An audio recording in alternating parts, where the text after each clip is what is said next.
Titi ha pra ro con pe ti vai ca to tori pe po si anh prai re con la li ha ki sư apata rau có thay bờ hà ya ma cứ ri cu vei ya ri cu no ma maria hey toto Ahora les voy a hacer un relato que tiene que ver con la cotidianeidad médica. Yo creo que es muy interesante porque fíjense que en el periodo en el cual estuvimos trabajando con ellos, la única manera de curarles la enfermedad o mitigar los daños que les producía la enfermedad, que les daba ceguera, nódulos y lesiones de la piel, era operarlos y quitarles los nódulos, porque dentro de los nódulos se albergaban los gusanos que le generaban la enfermedad. Entonces, enterados de que el primer Yanomami operado se había recuperado rápidamente, no había tenido dolor, no había tenido ningún problema, empezamos a tener filas y filas de Yanomami con nódulos que se estacionaban en el ambulatorio que teníamos funcionando, instalado en la selva, y no se iban de allí hasta que yo los operaba y les sacaba los nódulos. A veces pasaban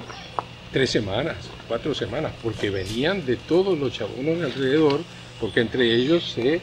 pasaban la noticia de que había llegado el NAPE, amigo de ellos, que sacaba los nódulos. Entonces, era habitual que por las mañanas al amanecer yo llegara al ambulatorio y con la ayuda de Antonio, el enfermero intérprete, instalara la mesa de operaciones que me la habían hecho ellos con caña a la altura que me quedaba bien a mí, comenzara a operar y siguiera durante todo el día. Y eso hice una mañana, que es la que da origen a este relato. Estaba yo en el momento de ponerle el campo quirúrgico, ese campo de paño con el que se cubre el resto del cuerpo y se deja libre la zona que uno va a operar, el paciente. Estaba colocándole cuando sentí un ruido, una algarabía alrededor, gritos, corridas, golpes, movimientos, gran nerviosismo en el grupo de Yanomami fuera. Entonces le pregunté a Antonio, le pedí a Antonio que fuera a averiguar qué estaba pasando fuera, por qué había ese alboroto.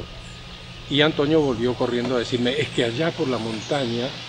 vienen un grupo en fila india y traen una parihuela y creo que en la hamaca que cuelga de la parihuela viene un herido. Entonces por eso es que están todos muy nerviosos. Entonces yo lo que hice fue quitarle el campo quirúrgico al Yanomami que estaba, decirle que se bajara, que dejara la mesa libre porque aparentemente íbamos a tener un problema. Y sí había un problema. Llegaron al cabo de unos 15 minutos unos 16 indígenas jóvenes, cada uno de ellos con sus flechas y sus arcos, y 2 de ellos portaban en la hamaca a un Yanomami, joven como ellos, fuerte, con una flecha de 2 metros de largo clavada en el tórax. Y estaba pálido, cuando le tomé el pulso tenía más de 100 latidos por minuto, estaba corriendo un chorro de sangre por la cara anterior del tórax, del pecho, y yo me encontré ante un dilema que ustedes se lo pueden imaginar, en las condiciones en que estábamos ahí en ese ambulatorio, en una mesita hecha con caña, con instrumental mínimo para hacer una cirugía mínima, ante la posibilidad de encontrar una persona con una flecha clavada en el tórax, que le podía haber roto las pleuras, que le podía haber roto el pulmón, que le podía haber roto el corazón. Y yo tenía la alternativa de decidirme a atenderlo y operarlo en esas condiciones, para detener lo que yo creía que era una hemorragia que tenía, o no hacer nada basado en el principio ético de los médicos, que no debemos hacer daño. Ante todo no debemos hacer daño. Bueno, pero ahí estuve dudando entre el daño que le podía hacer al no tener las condiciones necesarias para operarlo y la obligación de buscar, de tratar de salvarlo, y me decidí por esta. Entonces le coloqué, primero le saqué el ástil de la flecha, que es lo que mide 2 metros, y quedó la punta de la flecha nada más, que la tenía clavada en el todo. Por allí salía el hilito de sangre, y el hilito además era un hilito que salía la sangre rítmicamente, lo cual me estaba diciendo a mí que era una arteria que estaba rota, no era una vena, porque la vena, la sangre corre sin ritmo. Entonces, con una gran angustia, hice el tajo sobre la piel alrededor de la flecha que estaba clavada y busqué con el dedo la punta de la flecha. Y cuando busqué con el dedo la punta de la flecha, un gran alivio me llegó,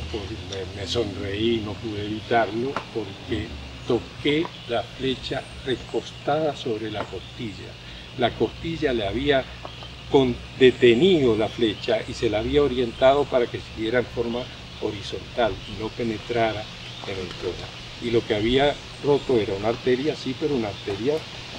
periférica, una arteria de fuera del tórax. O sea que yo no tenía ningún riesgo. Abrí, suturé la arteria, corté la hemorragia y el paciente se recuperó. Entonces, todos están pensando, bueno, una victoria ciudadana, pero no, porque resulta que había que estabilizarlo al paciente, había que ponerle suero, había que tratarlo con antibióticos, había que hacer una cantidad de medidas que yo no podía llevar adelante en el ambulatorio. Entonces, como estaba el piloto, Adóstegui, como estaba la avioneta que nos había llevado, a mí se me ocurrió que lo más lógico era montarlo al paciente estabilizado y con un suerito en la avioneta y llevarlo a Puerto Ayacucho, donde estaba el hospital más cercano. El piloto me dijo que no había problema, que estábamos a tiempo, que podíamos hacer el viaje y podíamos llevar el paciente, pero justo me dijo, no va a ser tan fácil,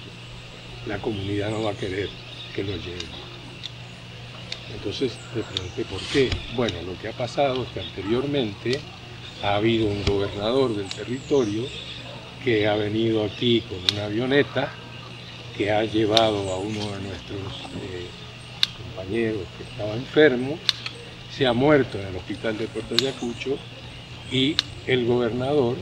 no ha tenido el gesto de devolver el cadáver. En consecuencia no lo pudimos cremar, y como no lo pudimos cremar, no pudimos ingerir las cenizas del muerto, y su comunidad está pagando todavía la pena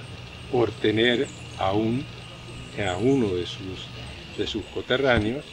sin incinerar y sin ingerir, que es lo que viene a cerrar el ciclo vital de una persona y a curar la enfermedad que está también en la comunidad y que no se cura hasta que se ingieren las cenizas. Entonces, a mí se me ocurrió que lo que tenía que hacer era reunirme con toda la gente y a través del intérprete hacerle saber que yo iría con el paciente a Puerto Ayacucho y que yo me responsabilizaba de que si se moría, lo traía, pero que en realidad iba seguro de que iba a volver con él vivo. Y afortunadamente así fue, lo llevamos, la comunidad autorizó, lo llevamos, estuvo 2 días hospitalizado, se recuperó perfectamente y volvimos a la comunidad con una algarabía al llegar, con una cantidad de abrazos y cariños y fiesta y baile parecido al de San Juan en el día de San Juan, en el patio del Chabono, de donde provenía el enfermo. Todas las mujeres acicaladas, todas con plumas ornamentales hermosísimas, todos los varones pintados de rojo, el chamán sacando pecho de contento porque había sacado adelante a uno de sus compañeros, y colorín colorado este relato se ha terminado.